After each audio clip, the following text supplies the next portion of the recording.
وسجاره وينفخ له وجهه. وانا ولا قلت له حاجه. زدنا نزلنا عدينا كيس وقلنا تفضلوا اي واحد يشتري حتى الشمه الله المستعان بيضاء سوداء ما عندي مشكله. ايش مشتريك بس انت تفتهم. والله ناولتم اقسم لك بالله كالف على العين يزيد طلع رجليه لا عندي كذا. ولا قلت لهم ولد الله يرحمك يا خالد العنان. صلى الله ان يغفر له وان يرحمه.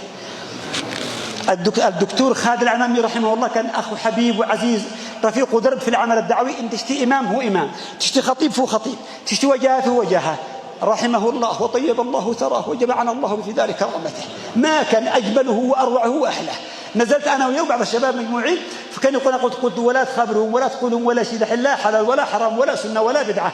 خلونا نخرج من صنعاء أول شيء ننزل ليله للحديدة بعد ما قد نغرب مسافة وبعدها نتخابر. وصلنا عشينا بعد العشاء وافتهمنا وجلسنا معهم ما شاء الله. صلينا المغرب والعشاء واحد يصلي واحد يدخل واحد يدخل بالحمامات واحد يخرج. انت عارف يعني نزغت شباب وانا جالس وابه عليهم خارج الافلفهم مثل الجراد الضائعه.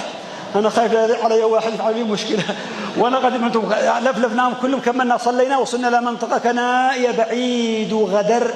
وقفت الثلاث الباصات ونزلنا عملنا حلقه وعملت لهم كذا درس شويه انا وياهم. وارجع بالزوم لعند اصحاب التبليغ جزاهم الله خير وبيض الله وجوههم. معهم مؤتمر ما شاء الله والناس من كل مكان كانوا يعينوا باكستان الهند الصومال النيجر الواحد لحيته الهنا الصحابه الواحد حق مسوق على العين.